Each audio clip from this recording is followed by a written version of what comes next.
Hello my dear students, I am Yashika. बहुत सारे students को एनसीईआरटी समझने में प्रॉब्लम होती है, तो इसीलिए मैंने ये सीरीज बनाई है NCERT line by line explanation, जिसमें मैं एनसीईआरटी की हर एक लाइन को एक्सप्लेन करूंगी। इस वीडियो को शेयर करो अपने उन फ्रेंड्स के साथ जिनको एनसीईआरटी समझने में प्रॉब्लम हो रही है, ताकि उनकी भी हेल्प हो जाए।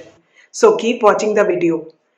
सबसे पहले हम डिस्कस कर लेते हैं electric field due to a system of charges. पहले हमने क्या कहा था, हमारे पास एक चार्ज था Q और हमने देखा था पॉइंट P पर इलेक्ट्रिक फील्ड क्या है।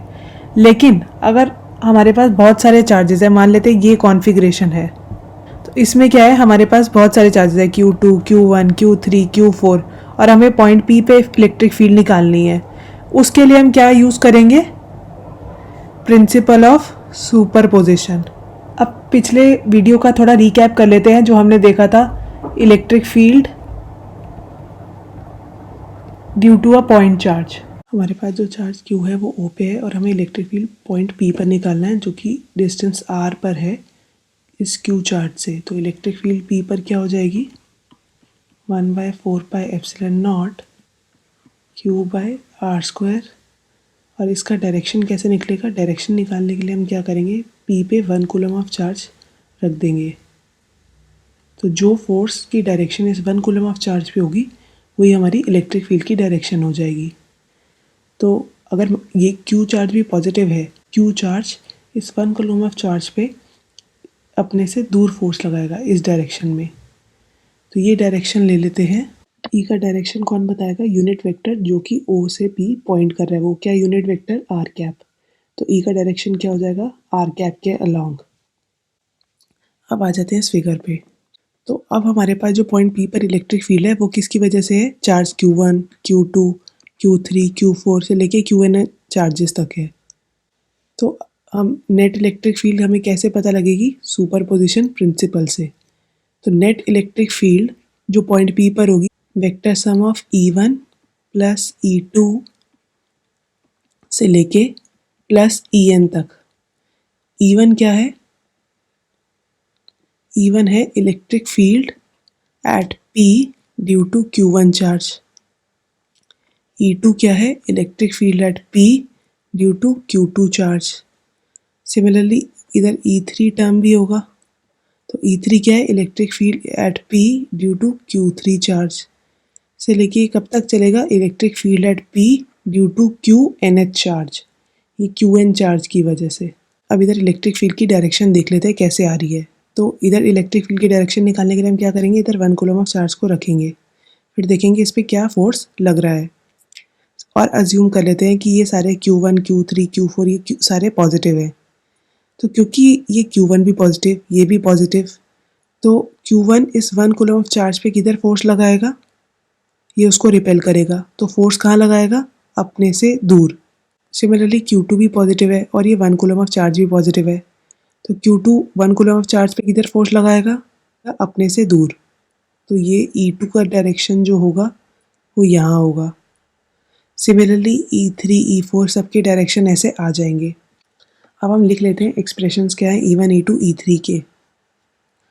E1 क्या है, electric field at P due to Q1 charge. तो Q1 चार्ज की वजह से इलेक्ट्रिक फील्ड क्या होगा, इन पॉइंट P और Q1 के बीच में कितना डिस्टेंस है, R1P। तो क्या हो जाएगा, E1 हो जाएगा 1/4πε0 Q1/R1P का होल स्क्वायर। और E1 का डायरेक्शन क्या है, इसके अलोंग, जो यूनिट वेक्टर होगा उसके अलोंग होगी।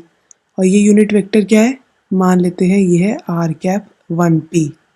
तो E1 क्या हो जाएगा, आर कैप 1P के अलोंग पॉइंट करेगा। आर कैप 1P क्या है, unit vector in direction from Q1 to P। हमने भी वही बनाया, Q1 से P जो यूनिट वेक्टर जा रहा है। सिमिलरली E2 क्या हो जाएगा, E2 क्या है, electric field at P due to Q2 charge, 1/4πε0 और Q2 और पॉइंट P के बीच में कितना डिस्टेंस है, R2P। तो E2 क्या हो जाएगा, 1/4πε0 Q2/R2P का होल स्क्वायर। अब E2 का डायरेक्शन क्या बता रहा है, यूनिट वेक्टर जो पॉइंट कर रहा है Q2 से P की तरफ, तो वो क्या है, R कैप 2P। तो ये E2 कहाँ पॉइंट करेगा, R कैप 2P के अलोंग। सिमिलरली NH चार्ज की बात करें तो वो कैसे पॉइंट करेगा, उसके लिए क्या आ जाएगा, 2 की जगह इधर हम N से रिप्लेस कर देंगे, क्योंकि 1 चार्ज था तो इधर Q1 था, R1P था और R कैप 1P था। 2 पे आते ही ये Q2 हो गया, ये R2P हो गया, ये R cap 2P। Similarly NH charge के लिए क्या हो जाएगा, 1/4 pi epsilon naught Qn by Rnp का whole square R cap Np। तो नेट इलेक्ट्रिक फील्ड क्या हो जाएगी, ये सुपरपोजिशन प्रिंसिपल से हमने जो यहाँ पर लिखी थी, E1 E2 और En को हम पुट कर देंगे तो क्या आ जाएगा 1। तो ये टर्म क्या है, ये एज इट इज़ हमने E1 को लिख दिया। ये सेकेंड टर्म क्या है, हमने E2 को लिख दिया। थर्ड टर्म क्या है, हमने En को लिख लिया एज इट इज़। अब हमें ये समेशन फॉर्म में लिखना है। ये जो E का एक्सप्रेशन है इसको हम कैसे समेशन फॉर्म में लिख सकते हैं, I equal to 1 to N, I कहाँ से वेरी कर रहा है, 1 to N EI। तो ये फर्स्ट टर्म कैसे गिवन है, इसमें I इक्वल टू 1 पुट करो तो फर्स्ट टर्म मिल जाएगा, फिर प्लस करेंगे क्या, I इक्वल टू 2 पुट करो, हमें ये सेकेंड टर्म मिल जाएगा। और कब तक चलेंगे, जब तक हमें I N के इक्वल ना मिल जाए। जब I N के इक्वल हो जाएगा तो हमें अपना लास्ट टर्म मिल जाएगा EN। तो IH चार्ज EI कैसे निकलेगा, इधर N की जगह हम I पुट कर देंगे तो क्या आ गया, I equal to 1 to N 1/4 pi epsilon naught QI by RIP का whole square R cap IP। तो ये हमारा ये वाला एक्सप्रेशन आ गया। अब हम डिस्कस करेंगे इलेक्ट्रिक फील्ड लाइंस के बारे में। हम इलेक्ट्रिक फील्ड को हमने देखा था मैथमेटिकली कैसे लिखना है, लेकिन इलेक्ट्रिक फील्ड को पिक्टोरिकली कैसे लिखेंगे, मतलब ये बेसिकली एक नॉन मैथमेटिकल वे है इलेक्ट्रिक फील्ड को रिप्रेजेंट करने के लिए। अब इसके बनाने का कुछ तरीका है, वो देख लेते हैं हम कैसे बनाएंगे। तो उसको बनाने के लिए क्या करते हैं, सबसे पहली बात, इलेक्ट्रिक फील्ड लाइन जो होती है उसकी जो लेंथ होती है वो प्रोपोर्शनल होती है स्ट्रेंथ ऑफ फील्ड की एट दैट पॉइंट। मतलब कि अगर यहाँ पे इलेक्ट्रिक फील्ड निकालनी है तो यहाँ ज़्यादा लेंथ है, मतलब यहाँ इलेक्ट्रिक फील्ड ज़्यादा है, और यहाँ कम लेंथ है इलेक्ट्रिक फील्ड लाइन की। इट मीन्स कि यहाँ जो है इलेक्ट्रिक फील्ड की स्ट्रेंथ कम है, मतलब इलेक्ट्रिक फील्ड का मैग्नीट्यूड इधर कम है और इधर ज़्यादा है, क्योंकि इसकी बड़ी लेंथ है। ऐसा क्यों है, क्योंकि इलेक्ट्रिक फील्ड हमें क्या पता है, प्रोपोर्शनल टू 1/r²। जितना r मतलब जितना सोर्स चार्ज से डिस्टेंस ज़्यादा होता जाएगा उतना E का मैग्नीट्यूड कम होता जाएगा, इसलिए इसकी लेंथ कम है, इसकी ज़्यादा है। इस पॉइंट चार्ज के लिए हम क्या देख रहे हैं कि इलेक्ट्रिक फील्ड जो पॉइंट कर रही है वो रेडियली आउटवर्ड पॉइंट कर रही है। ऐसा क्यों, ये एरोज हैं, ये क्या बता रहे हैं, डायरेक्शन ऑफ इलेक्ट्रिक फील्ड। तो डायरेक्शन ऑफ इलेक्ट्रिक फील्ड क्या है, मान लो इस पॉइंट पे इलेक्ट्रिक फील्ड की डायरेक्शन निकालनी है तो हम क्या करेंगे, इधर एक पॉजिटिव चार्ज प्लेस करेंगे। अब देखेंगे कि इस पॉजिटिव चार्ज पे फोर्स कहाँ लग रही है। तो ये पॉजिटिव चार्ज जो है इस पॉजिटिव चार्ज को रेपेल करेगा, क्योंकि दोनों जो है लाइक चार्जेस हैं। ये वाला चार्ज इस पॉजिटिव चार्ज को अपने से दूर फोर्स लगाएगा। लेकिन हम जो है ये जो हमने बनाया ये तो थोड़ा सा डिसकंटिन्यूअस हो गई फील्ड लाइंस, लेकिन हम क्या होते हैं फील्ड लाइन को कंटिन्यूअस बनाते हैं। तो उस केस में जो है मैग्नीट्यूड ऑफ फील्ड लाइन कैसे दिया जाता है, डेंसिटी ऑफ फील्ड लाइन से। तो एक्चुअल में फील्ड लाइन जो है पॉजिटिव चार्ज की कुछ ऐसे दिखेंगी। हमें क्या करना है, अब देखना है कि डेंसिटी ऑफ फील्ड लाइंस है क्या, तो वो बताएगा कि हमें किधर इलेक्ट्रिक फील्ड ज़्यादा है और किधर कम है। तो ले लेते हैं ये छोटा सा एरिया,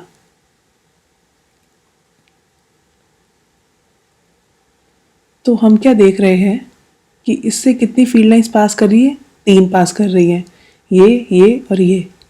अब सेम एरिया लेते हैं और इधर पास कराते हैं थोड़ा सा दूर। इस जो ब्लू वाले बॉक्स है इसका एरिया सेम है, और अब इधर कितनी इलेक्ट्रिक फील्ड लाइन पास कर रही है, 1। तो इट मीन्स क्या कि इलेक्ट्रिक फील्ड जो हमारी है ये हमारा पॉइंट A है और ये हमारा पॉइंट B है। तो इससे हमें क्या पता लगा कि इलेक्ट्रिक फील्ड जो है A पे ज़्यादा है और B पे कम है। कैसे पता लगा, हमें ऐसे पता लगा कि नंबर ऑफ़ फील्ड लाइंस इधर ज़्यादा पास कर रही हैं और सेम एरिया से इधर नंबर ऑफ़ फील्ड लाइंस कम पास कर रही हैं। तो हमें इलेक्ट्रिक फील्ड की स्ट्रेंथ कैसे पता लगती है, डेंसिटी ऑफ फील्ड लाइन से।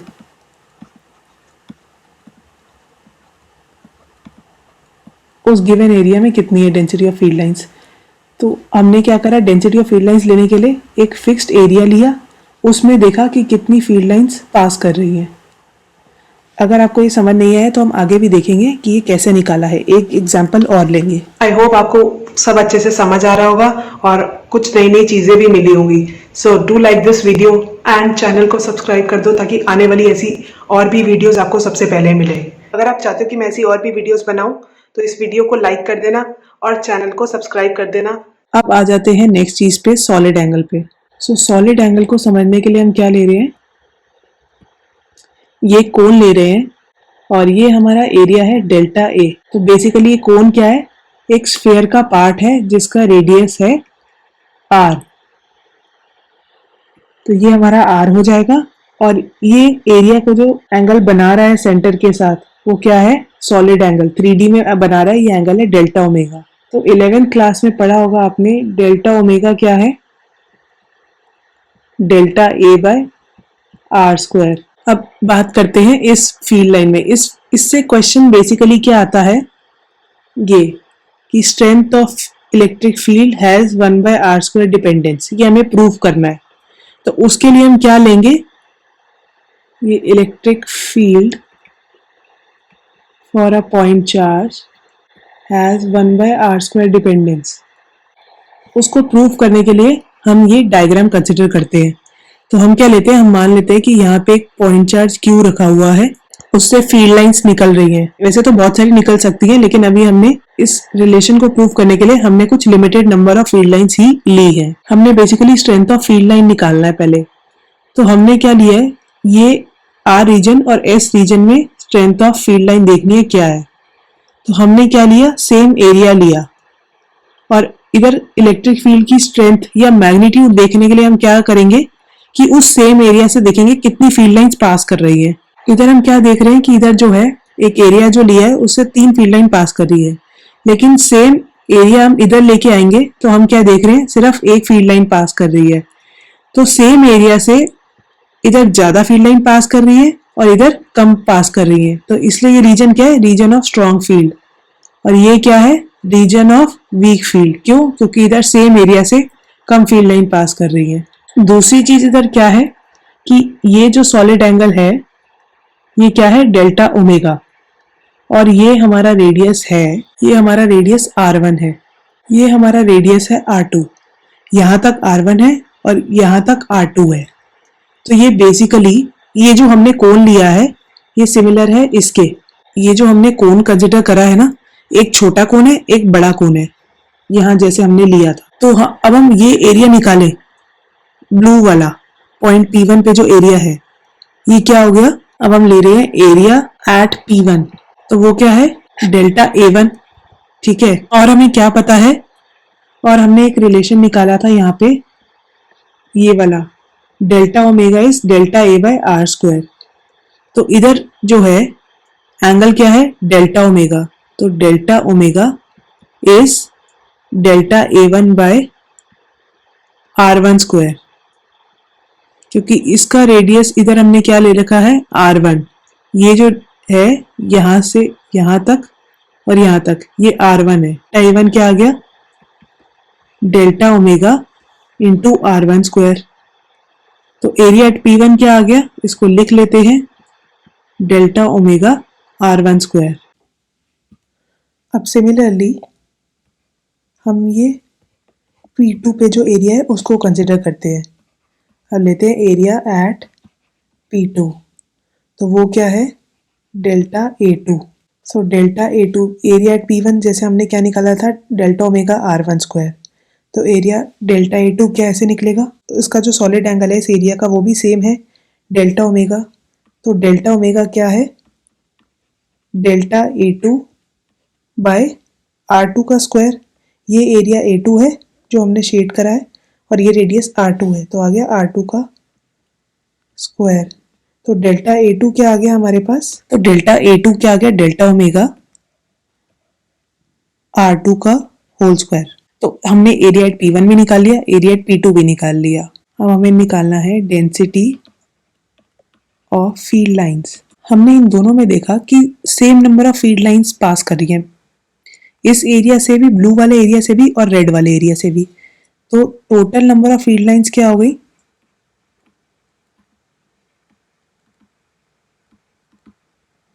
So total number of field lines in दोनों से कितनी पास करी है उसको ले लेते हैं, let it be n, small n ले लेते हैं। अब इलेक्ट्रिक फील्ड की स्ट्रेंथ कौन बताता है? Density of field lines. तो हमने पीछे देखा था कि इलेक्ट्रिक फील्ड स्ट्रेंथ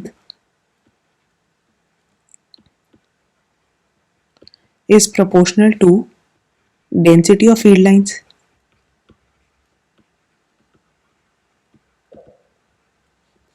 तो electric field strength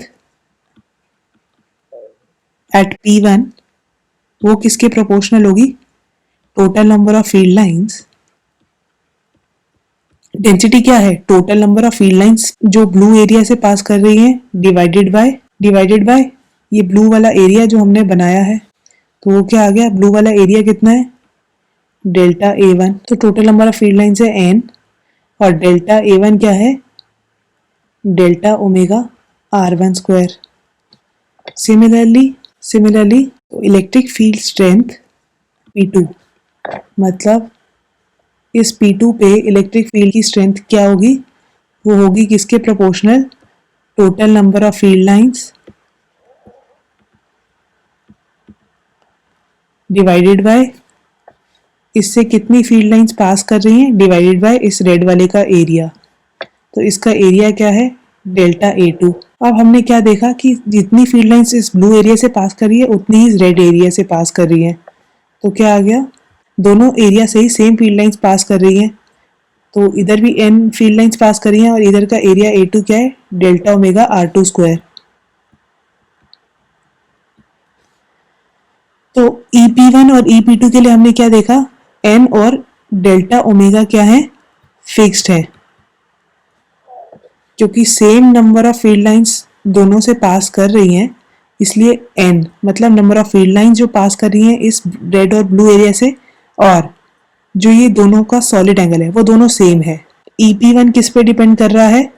1/r1 square के, और EP1 1/r1 स्क्वायर पे डिपेंड कर रहा है और EP2 जो है 1/r2 स्क्वायर पे डिपेंड कर रहा है। इलेक्ट्रिक फील्ड लाइन जो P1 पे है वो R1 पे डिपेंड कर रहा है और इलेक्ट्रिक फील्ड लाइन जो P2 पे है वो R2 पे डिपेंड कर रहा है। तो इससे हमें क्या पता लगा? n और delta omega are common, therefore strength of field clearly varies as 1/r square. तो इधर हमने क्या देखा कि हमारी इलेक्ट्रिक फील्ड का क्या डिपेंडेंस है? 1/r स्क्वायर डिपेंडेंस है, ये r स्क्वायर पे डिपेंड कर रहा है। तो ये हमने प्रूफ कर दिया। अब मान लेते हैं हमें क्या निकालनी है? डायरेक्शन ऑफ नेट फील्ड किसी भी पॉइंट पे क्या है। तो ये हमारे पास पॉइंट है, मान लो इधर डायरेक्शन निकालनी है। तो हम क्या करेंगे? इधर एक टेंजेंट ड्रॉ करेंगे। तो जो टेंजेंट ड्रॉ करने के बाद जो इस टेंजेंट की डायरेक्शन आएगी वो क्या बताएगी? Direction of net field. उधर नेट फील्ड क्या है? ये अभी थोड़ा सा ठीक नहीं आया है। अगर इसको मैग्नीफाई करें तो ये अगर हमारा फील्ड लाइन है, इस पॉइंट पे फील्ड लाइन निकालनी है तो ये कुछ ऐसा बनेगा, ऐसा। ये बता रहा है कि डायरेक्शन ऑफ नेट फील्ड क्या है। तो फील्ड लाइन जो है वो 3D में कर्व्स हैं, जैसे इलेक्ट्रिक फील्ड होती है 3D में। अब बात करें electric field lines of positive charge, single positive charge की कैसे होती है? Radially outward. ये पॉजिटिव चार्ज है तो इसकी फील्ड कैसे है? रेडियल है, क्योंकि रेडियस के अलॉन्ग फील्ड लाइंस पॉइंट कर रही हैं, और रेडियली आउटवर्ड है, मतलब इसका एरो जो है वो ऐसे जा रहा है। सिमिलरली अगर नेगेटिव चार्ज की देखें तो उसकी फील्ड लाइन क्या है? रेडियल तो है, रेडियस के अलॉन्ग तो है, लेकिन क्या है? इनवर्ड डायरेक्शन में उसकी एरो पॉइंट कर रहा है। It means electric field line जो है इधर इनवर्ड्स है। इलेक्ट्रिक फील्ड इनवर्ट क्यों है? क्योंकि यहाँ पे ये नेगेटिव चार्ज है और यहाँ अगर हम पॉजिटिव चार्ज रखेंगे तो उस पर किधर फोर्स लगेगी? ये नेगेटिव चार्ज उस पॉजिटिव चार्ज को अपनी तरफ फोर्स लगाएगा। तो इस पॉजिटिव चार्ज पे फोर्स किधर लग रही है? Towards the negative charge. तो इसलिए इधर इलेक्ट्रिक फील्ड की डायरेक्शन इनवर्ड्स है। क्यू चार्ज और Q- चार्ज की जो फील्ड लाइंस हैं वो यहाँ दी हुई है। तो Q चार्ज की फील्ड लाइंस ये हैं। Q चार्ज अगर हमारे पास है तो उसकी फील्ड लाइंस कुछ ऐसी दिख रही हैं। तो इधर एक चीज़ नोटिस करने के लिए है कि Q चार्ज जो है और Q- चार्ज जो है दोनों में क्या फ़र्क है कि Q चार्ज में ये रीजन खाली है। ऐसा क्यों? आई वांट कि आप इस वीडियो को पॉज करके सोचो कि ये रीजन खाली क्यों है, और इसका आंसर मुझे कमेंट सेक्शन में बताओ। फिर मैं बताऊंगी कि इसका रीजन क्या है कि ये बीच में इलेक्ट्रिक फील्ड लाइंस क्यों नहीं है। इसका आंसर बहुत सिंपल है, थोड़ा सा थिंकिंग रिक्वायर करेगा। और डाइपोल के केस में देखा जाए, डाइपोल क्या है, बेसिकली एक पॉजिटिव और नेगेटिव चार्ज। तो इलेक्ट्रिक फील्ड लाइन कैसे पॉजिटिव चार्ज से निकल रही है और नेगेटिव पे आ रही है, और ये कुछ ऐसे जा रही है। अब आ जाते हैं फील्ड लाइंस की कुछ प्रॉपर्टीज पर। ये जो प्रॉपर्टीज हैं फील्ड लाइंस की, ये एग्जाम में पूछी जाती हैं विद रीजन। तो हमने क्या देखा, electric field line start from a positive charge and end at negative charge if there is a single charge. तो हमने क्या देखा, इलेक्ट्रिक फील्ड लाइन इस पॉजिटिव और नेगेटिव चार्ज के केस में पॉजिटिव से निकली और नेगेटिव पे एंड कर गई। और अगर एक सिंगल चार्ज हो तो दे में स्टार्ट एंड और एंड एट इन्फिनिटी। तो अगर हमने ये सिंगल चार्ज देखा था तो यहाँ कोई नेगेटिव चार्ज तो था नहीं, तो ये कहाँ किसकी तरफ जा रही थी, इन्फिनिटी की तरफ। सिमिलरली ये नेगेटिव चार्ज जो देखा था, ये फील्ड लाइंस किधर जा रही थी, इन्फिनिटी से आ रही थी। तो इन्फिनिटी से स्टार्ट होके ये इस नेगेटिव चार्ज पर आ रही थी। सिंगल चार्ज था, इधर कोई पॉजिटिव चार्ज था नहीं जिससे वो निकल के आए, तो इसलिए ये इन्फिनिटी से आ रही थी और इस नेगेटिव चार्ज पे पहुंच रही थी। In a charge free region electric field lines जो हैं वो कंटिन्यूअस कर्व्स हैं विदाउट एनी ब्रेक्स। यहाँ पे हम देख रहे हैं कहीं भी इलेक्ट्रिक फील्ड लाइंस कहीं भी ब्रेक नहीं हो रही हैं, कंटिन्यूअस कर्व्स हैं। जहाँ भी हमने बनाई हैं बिल्कुल कंटिन्यूअस कर्व्स हैं, कहीं भी ब्रेक नहीं हो रही हैं। जहाँ यहाँ से जा रही है कहीं भी ब्रेक नहीं है, ऐसे ऐसे करके कहीं ब्रेक नहीं है। ये पूरे ऐसे कंटिन्यूअस कर्व बनाए हैं हमने जहाँ भी बनाए हैं। वो ये कि two field lines can never cross each other. इसका एक रीज़न भी पूछा जाता है एग्जाम में। अब हमने क्या देखा, ये पॉजिटिव चार्ज है, मान लेते हैं कि पॉजिटिव चार्ज की जो फील्ड लाइंस है वो इंटरसेक्ट कर रही हैं। तो हमने क्या पढ़ा था, इलेक्ट्रिक फील्ड की डायरेक्शन क्या होती है, टेंजेंट टू दैट पॉइंट। तो अगर हम ये वाली लाइन कंसिडर करें तो इधर टेंजेंट क्या होगा, इस पॉइंट पे कुछ ऐसे। तो इलेक्ट्रिक फील्ड की डायरेक्शन ये हो जाएगी रेड की वजह से। सिमिलरली अगर हम ये लाइन कंसिडर करें तो इस पॉइंट पे टेंजेंट की डायरेक्शन क्या हो जाएगी, इस लाइन को कंसिडर करते हुए कुछ ऐसे। तो हमें क्या हुआ, एक ही पॉइंट पे एक ही सोर्स चार्ज की वजह से दो फील्ड लाइंस की डायरेक्शन मिल गई, क्योंकि हमें एक ही पॉइंट पे दो टेंजेंट्स मिल गए। बट एक ही सोर्स चार्ज की वजह से क्या ऐसा पॉसिबल है कि एक ही पॉइंट पे दो फील्ड लाइंस की डायरेक्शन मिल जाए? ऐसा पॉसिबल नहीं है, क्योंकि एक ही सोर्स चार्ज की वजह से एक गिवन पॉइंट पे एक ही जगह इलेक्ट्रिक फील्ड लगती है, दो जगह नहीं होती, दो डायरेक्शन नहीं हो सकती। सिर्फ बात कर रहे हैं एक सेम चार्ज की वजह से। एक सेम चार्ज, एक जो गिवन चार्ज है उसकी फील्ड लाइंस इंटरसेक्ट नहीं करेंगी, तो उसका रीजन यहाँ आपको मिल जाएगा। दूसरा जो इम्पोर्टेंट पॉइंट है कि इलेक्ट्रिक फील्ड लाइन जो है वो क्लोज लूप्स नहीं बनाती। क्यों नहीं बनाती? Because of conservative nature of electric field, इसीलिए वो electric field lines close loops नहीं बनाती। यहाँ कहीं भी आप देख लो, कहीं भी इलेक्ट्रिक फील्ड लाइंस ने ऐसे क्लोज लूप्स नहीं बनाए हुए, ऐसे हमने देखे ही नहीं इलेक्ट्रिक फील्ड लाइंस के केस में।